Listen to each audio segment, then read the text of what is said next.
जय हिंद दोस्तों, मेरा नाम है नीतीश कुमार और मेरी यूट्यूब पर ये पहली क्लास है जिसमें मैं आपको आज प्रॉफिट एंड लॉस बताऊंगा।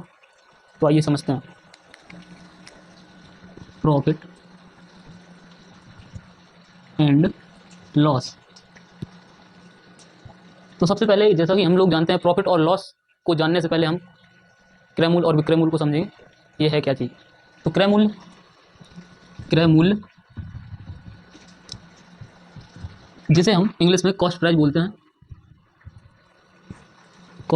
हैं, और इसको शॉर्ट में सीपी कहा जाता है।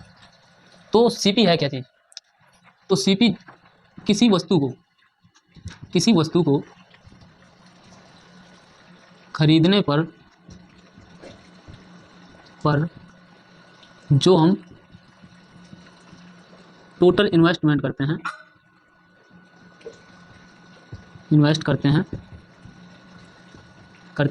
तो क्रय मूल्य कहलाता है। या फिर यूं कहें कि किसी भी वस्तु को खरीदने पर जो भी हम मूल्य अदा करते हैं उसे क्रय मूल्य कहते हैं। टोटल इन्वेस्टमेंट से मतलब क्या है? इसके लिए हम लोग एक एग्जांपल लेते हैं। जैसे कि ये मार्कर मैंने बाजार से 20 रुपये का खरीदा और इसमें 10 रुपये की इंक हमने अलग से खरीदी। तो ये भी टोटल इन्वेस्टमेंट का मतलब ये हुआ। इन्वेस्टमेंट हमारा हुआ 30 रुपये। हम इसी को क्रय मूल्य या सीपी कहेंगे, जो कि इंग्लिश का ये एक शॉर्ट फॉर्म है।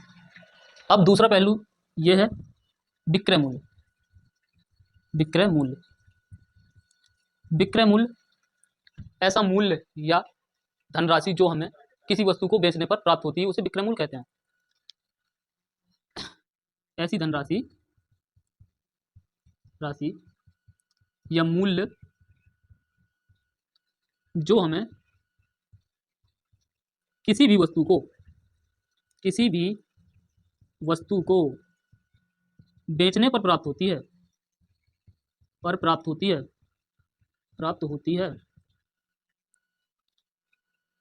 तो वह विक्रय मूल्य कहलाती है।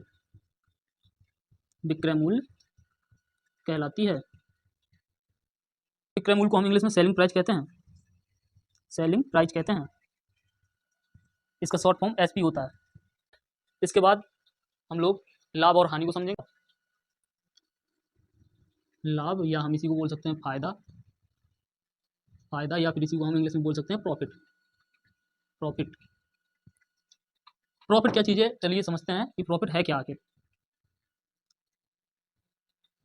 प्रॉफिट, जैसे कि हमने किसी मार्कर को उदाहरण लिए लेते रहे हैं। जैसे हमने एक मार्कर खरीदा और उसे हमने कॉस्ट प्राइस से अधिक रुपए में बेच दिया, तो उसमें हमें जितना भी ओवरऑल इनकम होगी वो लाभ के रूप में प्राप्त होगी।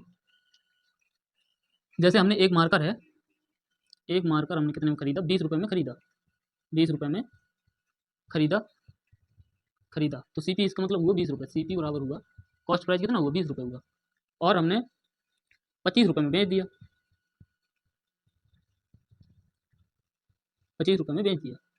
तो ये हो गया एसपी, हमारा हो गया विक्रय मूल्य हो गया 25 रुपये। अब लाभ का रूल ये होता है कि सेलिंग प्राइस हमेशा बड़ा होना चाहिए सीपी से, कॉस्ट प्राइस से। मतलब कि विक्रय मूल्य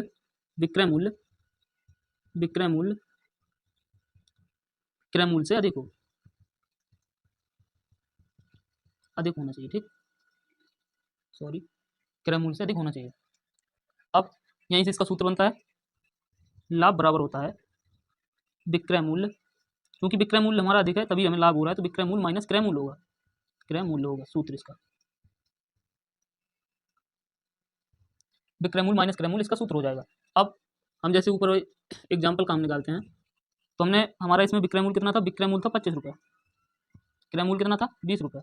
तो ओवरऑल हमें जो प्रॉफिट हुआ कितना हुआ? प्रॉफिट हुआ 5 रुपये का। 5 रुपये का प्रॉफिट हमने प्राप्त। हानि या लॉस। हानि बेसिकली वो चीज़ होती है जब हम किसी वस्तु को खरीदें और बेचते वक्त जब हमारा क्रय मूल्य विक्रय मूल्य से अधिक होगा या क्रय मूल्य या कॉस्ट प्राइस सेलिंग प्राइस से अधिक होगा तो हमें हानि होगी। हानि मतलब जैसे कि हमने एक एलईडी टीवी खरीदा, एलईडी टीवी खरीदा 40,000 रुपये का, 40,000 का हमने एक एलईडी टीवी खरीदा और उसके बाद हमने उसको बेच दिया। एलईडी टीवी को हमने कितने में खरीदा, तो ये सीपी बना। एलईडी टीवी 40,000 का खरीदा और हमने बेचा उसे, तो सेलिंग प्राइस हमने इसका जब हम बेचने गए तो इसमें कुछ गड़बड़ी आ गई और हमें इसको मजबूरन 30,000 रुपये में बेचना पड़ा, 30,000 रुपये में बेचना पड़ा। तो अब इस स्थिति में यहाँ पे क्या है, कॉस्ट प्राइस बड़ा है सेलिंग प्राइस से, तो इस स्थिति में हमें क्या हो जाएगा, लॉस हो जाएगा, लॉस हो जाएगा। अब लॉस कितने का होगा, तो लॉस का फॉर्मूला होता है सीपी माइनस एसपी, मतलब cost price minus selling price, क्रय मूल्य माइनस विक्रय मूल्य। अब क्रय मूल्य कितना है अपना 40,000 और विक्रय मूल्य 30,000, मतलब क्रय मूल्य हमारा है 40,000 और विक्रय मूल्य 30,000 रुपये। तो इस स्थिति में हमें 10,000 रुपये का क्या हुआ, लॉस हुआ, 10,000 रुपये का लॉस हो गया।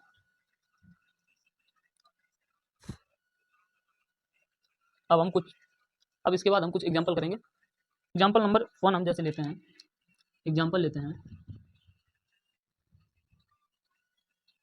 हमने एक बुक खरीदी, एक बुक को हम खरीद रहे हैं मतलब सीपी कितना है इसका, सीपी है 500 रुपये और हमने उसे कितने में बेच दी, 600 रुपये में बेच दी, 600 में बेच दी। तो 600 ये क्या हुआ, सेलिंग प्राइस हुआ।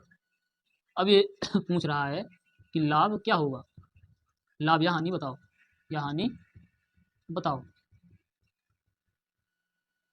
तो लाभ या हानि ज्ञात करने के लिए हमें सबसे पहले क्या ज्ञात होना चाहिए, कॉस्ट प्राइस और सेलिंग प्राइस, जो कि यहाँ पे हमें दिया हुआ है। अब यहाँ पे हम कैसे पता करेंगे कि लॉस हो रहा है या प्रॉफिट हो रहा है।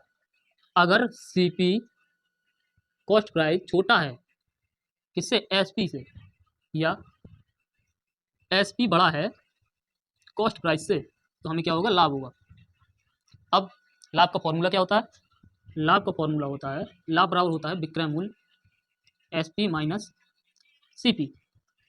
अब एसपी अपना कितना दिया गया है, 600 रुपये, एसपी है 600 रुपये और कॉस्ट प्राइस है 500 रुपये। 600 माइनस 500 बराबर कितने रुपये का लाभ हुआ, हमें ओवरऑल हमें 100 रुपीज़ का लाभ हो गया। एग्जाम्पल नंबर 2 जैसे हम देखें, एग्जाम्पल नंबर 2 देखें, हमने एक वॉच खरीदी और हमने उसे कितने में खरीदी, हमने खरीदी 3,000 रुपये में खरीदी। देन उसके सेल में कुछ गड़बड़ हो गया जिससे वो चल नहीं रही थी, तो हमने उसे बेचने का प्लान बनाया और बिकी कितने में, हमने उसे 1,500 रुपये में बेच दी, 1500 RS में बेच दिए, 1500 RS में बेच दी। तो अब यहाँ पे हमें प्रॉफिट हुआ या लॉस हुआ ज्ञात करना है, प्रॉफिट या लॉस हमें क्या करना है, ज्ञात करना है। तो प्रॉफिट कैसे होगा, अब अगर हम सीपी और एसपी को देखें तो उससे हमें ये पता चलता है कि सीपी बड़ा है एसपी से, सीपी किससे बड़ा है, एसपी से बड़ा है। तो हमें कौन सा फॉर्मूला लगेगा, लॉस का। यहाँ पे हमें क्या हो रहा है, लॉस का। तो लॉस का फॉर्मूला जैसे कि हम लोग जानते हैं, तो लॉस बराबर होता है, लॉस बराबर सीपी माइनस एसपी, यानी selling price minus CP minus SP, मतलब cost price minus selling price. अब कॉस्ट प्राइस हमारा कितना है, 3,000 रुपये है और सेलिंग प्राइस है 1,500 रुपये। सेलिंग प्राइस कितना है, 1,500 रुपये। तो हमें कितने का लॉस हो गया, 1,500 रुपये का लॉस हो गया।